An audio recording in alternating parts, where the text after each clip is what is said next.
This is Daily Blast Live. We're talking about what you're talking about. Real, honest, entertaining, live. DBL starts right now. 3, 2. Welcome to Daily Blast Live and welcome back, Chris. There we go. Ooh, we got the lights on for him and everything. There you go. There you go. Good to be back, buddy. Good to have you back, I should say. It's Thursday, July 9th. I'm Jeff. I'm here with Tori. Hey! I was waiting for you to say something. Oh. You know, Tori-ish. You know what? Let's rock it. Brandon, did you get fired up from that speech from Tori? I mean, it's like it reminds me of the Mask when Jim Carrey was like, "Let's rock this joint." There you go. There you go. That's what I meant.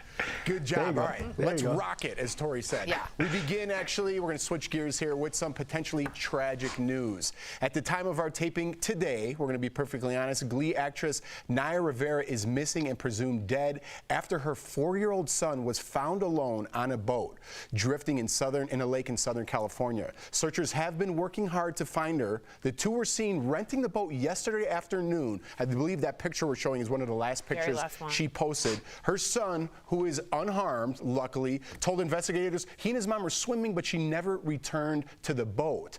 This would be the latest in a string of tragedies that have plagued the cast of the show. In 2013, Corey Monteith died of a drug overdose, if you remember. In 2017, Mark Salling pled guilty to possessing child pornography and then later committed suicide. And more recently, Leah Michelle has been accused of bullying other cast members on set. I mean, this has been a plague of tragedies on this show, but I kind of want to go back to Naya. Yeah. I mean, it's, listen, nothing. Again, we're going to be perfectly honest. We don't know what's happening right now, if she's found or not, but it doesn't look good. Is kind of what I'm getting at. I think, and searchers already have looked for her for one night and didn't find anything. The thing is this. Naya loved her son, and her son is unharmed, and that is a beautiful thing. And whether or not she had a drowning accident or whether we find out it's something else, we just want to wish the family well, and to also say, like, I really do deeply hope that people don't make this like a curse of the Glee thing, because it's still just like human beings. Yeah, it's important to remember. Yeah, and I'm thinking about the 4-year-old. Oh my God. It's a tragedy is what it is, Brandon. You know, I'm kind of at a loss for words here because I'm just thinking about my own son or taking them out because we go fishing, and it gets me kind of emotional, you know? Yeah, Jeff. I mean, you said it earlier. At the time we're shooting this show, we don't know what the exact details are. We can't confirm if she's alive or if she's dead, but I can tell you what, I've sent a couple prayers up today to hope that they find her alive for the sake of not only her, but like you said, that son as well.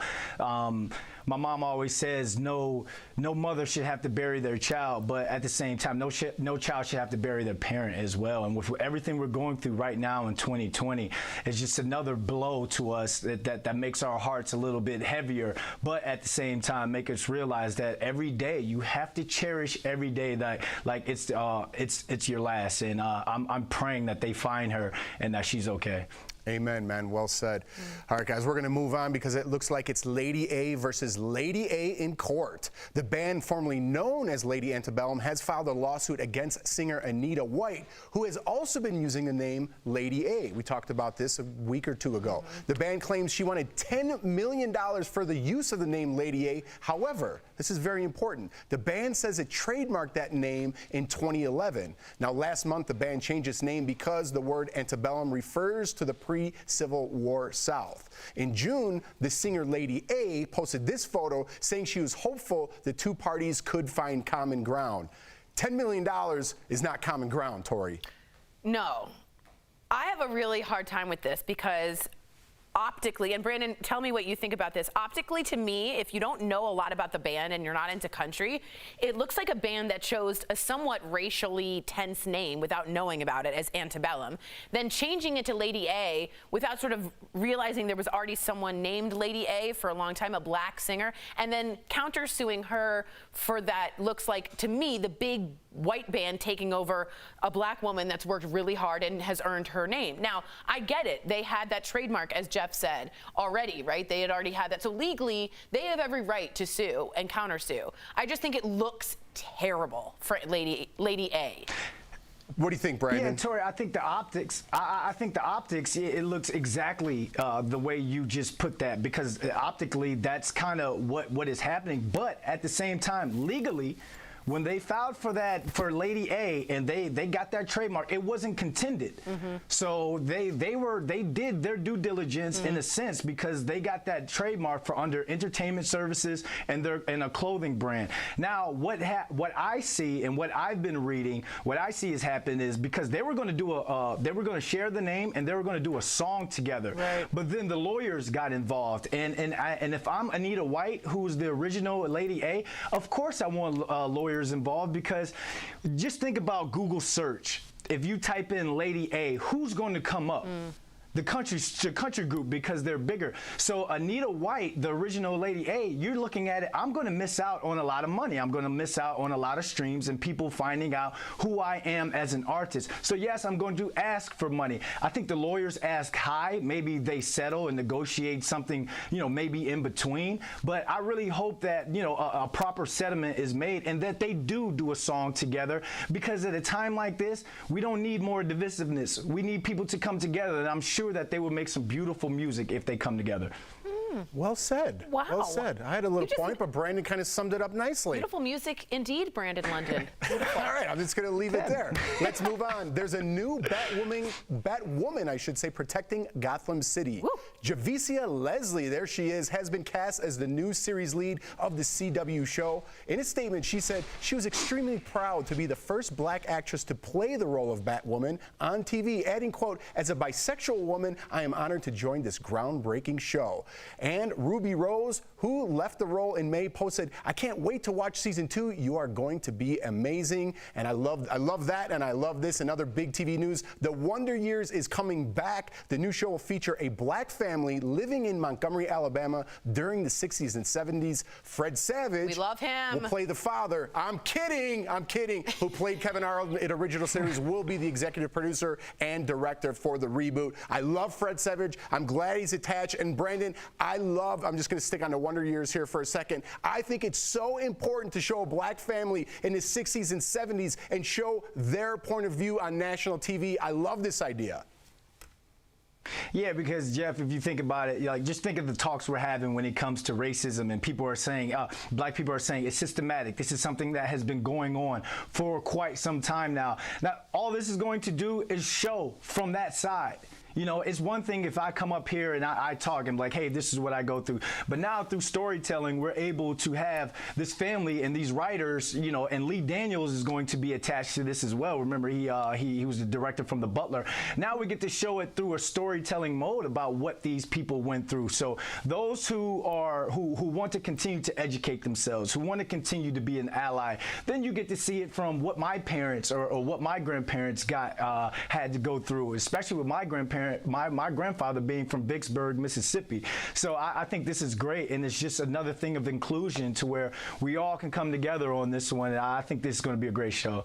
Yeah, I think it's going to be really quick. I was just going to say the best part of the Wonder Years is you get to hear the inside voice, right? That's the whole cool part about it. Yeah. And what's so interesting is you get to say a lot in that. That's pretty emotional. And I think we're going to hear, I wonder who they cast as the sound of the inner voice, because that's important. Right. That's a really central part to that. But knowing Fred Savage is attached, he's a really good director. If you didn't know, he directs a lot of stuff that you probably have watched, and so I'm super excited for it. Yeah, and the representation alone, just what I've learned off the show, Brandon, from you, from everyone on this show, you're going to see that point of view. I come to this show with a point of view that I've traveled, I've seen the world, my friends are very diverse. Not everyone has that opportunity, right? So if a show like this is airing, you're going to get an inside view of what it's actually like. That's why I think it's so important. This is, to me, represents travel in a sense. Yeah, it's why Will and Grace really helped, I think, and so I know it's a little exaggerated. Right, but I'm just very excited about this. I am too, but I think it helps the gay community. When you have yourself represented and people in the middle of America who don't know anyone of that color or of that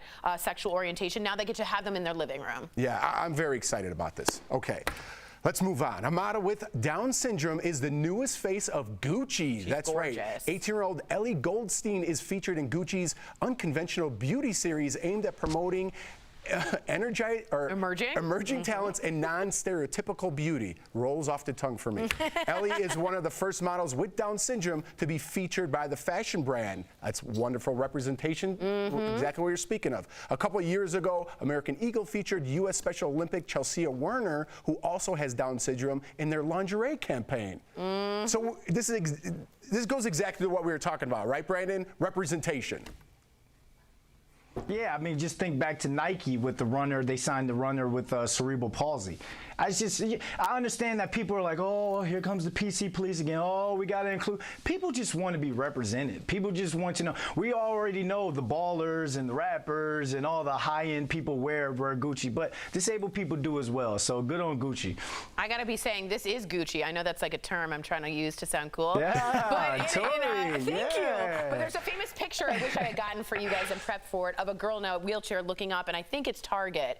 And in Target, in the store, there's a big banner of a girl in a wheelchair as just a normal person modeling the clothing. And to see herself, she just sat there and just was like in awe of seeing herself. There's something to that. Absolutely. So I'm really excited, and I hope this is normalized. I hope we don't even talk about it. You know, it gets so normalized. I love it. Wow, you guys really knocked it out of the park, that first segment.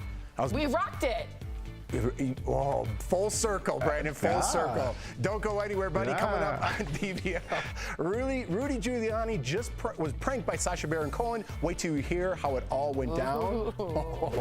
Plus, more dirty laundry is being aired out in court in the battle between Johnny Depp and his ex-wife, Amber Heard. I heard that. Pets are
Welcome back to DBL. The court case involving Johnny Depp and his ex-wife Amber Heard is getting weirder and weirder. We talked about this yesterday. Johnny is suing a British tabloid over allegations he abused Amber while they were married. Today, Johnny told a London court that Amber withheld rehab medicine while he was trying to dry out in the Bahamas, leaving him sobbing like a child. Amber claims, oh boy, here we go, Johnny once threatened to throw her dog out of a window of a moving car and microwave it. Amber also claims Johnny assaulted her, leaving her with a broken lip, swollen nose, and cuts to her body. Johnny has denied ever physically abusing Amber. How are they ever going to decide this in court? I mean, it's like they just keep piling on to each other's stories. I've kind of gone a little bit deeper, and some people on our staff have also gone on like a deep rabbit hole on this. I don't know, man. I might be a little bit more leaning towards Johnny Depp's side on this. Here's the thing. Amber Heard has done some things that are very questionable in terms of creating marks on bodies. I'm not, again, these are all alleged things, Right. but there's been audio, video. I think When you say creating marks on bodies, just say what it is. Allegedly, she might have put bruises on herself when Johnny Depp was out of town. Yeah, just say what it is. You're right. And Johnny Depp, for him to sue so prominently and so he's being very sort of vindicated in this. I sort of think it's weird to not believe the victim. I want to. I really do, obviously, but you got to look at both sides very realistically. Where are you, Sam Brandon, on this? I'm with you guys. Like, if you look at the optics, it really looks like Captain Jack Sparrow just is dodging a bullet right now, you know, in the sense, because if you look at in the court of public opinion, there's cancel Amber Heard is trending. That hashtag is trending on Twitter. She's had a past where, again, I don't want to say anything, where she's had some questionable things in the past, and a lot of people have found that she's done things of accusing things that might not have been true. Again, I don't want to speak out of turn. I understand your reluctance to just talk, but why can't we just have a conversation? Maybe we could say it's okay to not believe her. It's not to say that you don't believe all victims, I'll be honest, but you could say, I don't believe her. I don't believe what she's saying. Why do we have to dance around everything these days? Because, first of all, there's people who could litigate and sue, to be honest. And we secondly, said allegedly, we're covered. Agree, but also I want to say that you're right. I'm uncomfortable not believing the victim because I should. Right, but that doesn't mean you don't believe all victims. Agreed, right? agreed. But it's important to also not put that stance. Go ahead, Brandon. But what if Johnny Depp is the victim? Yeah, I know. You know? I know. That's why I'm trying to bring that up. Brandon, boom goes the dynamite. Coming up on DBL. What? Oy. You weren't even on camera. I was doing the whole TNT And I thing. did to help you out. But you don't have to copy what I'm doing. It was my joke. We're going to be in court pretty soon. Is Sacha Baron Cohen up to his old tricks? Uh-oh. Why Rudy Giuliani seems to think so. Next. It was in the prompter. I know. All right. The bladder control aisle. You won't shop.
Back to DBL, Sacha Baron Cohen is at it again, and it seems like his most recent target is Rudy Giuliani. Oh, boy. Yep. Giuliani said that he was at a hotel for what he thought was a legitimate interview on Tuesday when a man entered the room wearing what he described as a pink transgender outfit. Basically a pink bikini with lace underneath and a translucent mesh top. He called the cops and the man ran off. Just for reference, here's Sacha Baron Cohen. We had to block it out. Where he's known to wear a mankini. You know, if you know Sacha Baron Cohen, he's not afraid of wearing something like that. But Tori, take it away. What do you think about this? I think Sacha Baron Cohen, and I'm going to say something that might sound really crazy, is a pillar of social commentary in this day and age. And I tell you this because parody is so important to see the joke and the laugh and the real truth to things, that it's protected by the Supreme Court of Hustler v. Falwell all the way back in 1988. This is an important part of public figures to parody. Now, there's Roy Moore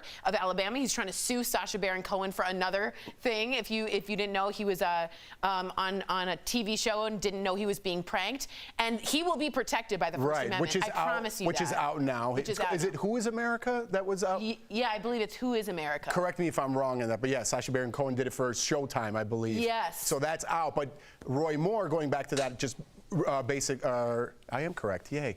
Good for I'm just going to move on. I'm going to stick with my W's and stand move it? on. Brandon, Okay. what do you think? Brandon? Oh, okay, go. What'd you say? What'd you say? It's hard to hear when me and Tori are bickering at each other, Brandon. I just said, actually, I forgot what I said. It's good. Just leave it there. Are we done? Yeah. How much time do we have? Wipe. Brandon, I like your Virginia posters in your room. You also look like you're in a cool it's my- teepee or something. It's amazing looking loft. It's my uncle's man cave. He's got a whole bunch of like Virginia stuff up here, so you know it's not better than my man cave, but you know it's all right. It works. It works. does. I'm It glad looks we good. cleared that up. See? Yeah. Everything happens for a reason. Good job, guys. We'll be Slow right clap. back with DBL Deal Blast. Stick around. Promotional consideration is brought to you by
Welcome back to DBL. Tori, what time is it? Uh-oh, sweet, sweet deal time? Ding, ding, ding.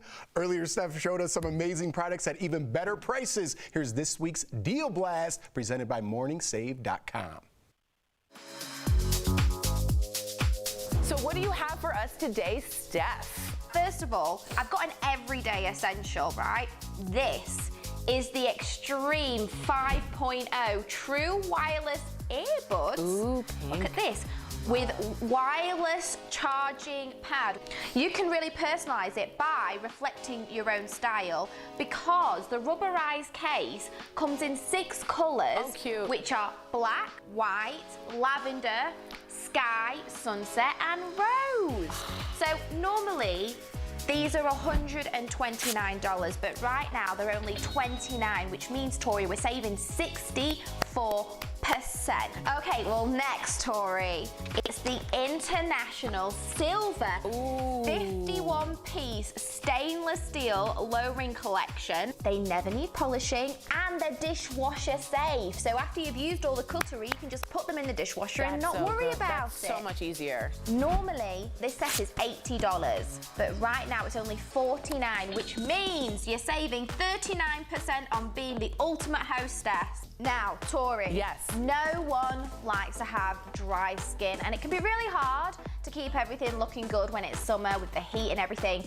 But thanks to these Newbie Skin day and night facial moisturizing creams, you can have the most flawless skin. So now normally these are $200, but right now they're only $25, which means you're saving 88%. Whoa. Now this is my product of the week, Tori. We all want to wake up and smell the flowers, right? Yeah. Well, that is what you're gonna get with the Bed & Brand infused memory foam pillow. Now normally this is $170, but today it's only $39, which means you're saving 77% on the product of the week. Look at Steph, so comfy, so cozy. Y'all head on over to morningsave.com to snag these amazing deals at the lowest prices. You can even visit morningsave.com on your smartphone. Sweet, sweet deals, Brandon. Sweet, sweet deals. I want the earbuds because I don't look like a nationally syndicated television host with the wire all in my ear. I know what you mean, yes. I also want the sunset ear things, but I also want the aromatic pillow. Just so you know, when I'm at home, my earbuds, sweet, sweet deal. Got them from there. There we go. DBL is new every day. We'll see you guys tomorrow.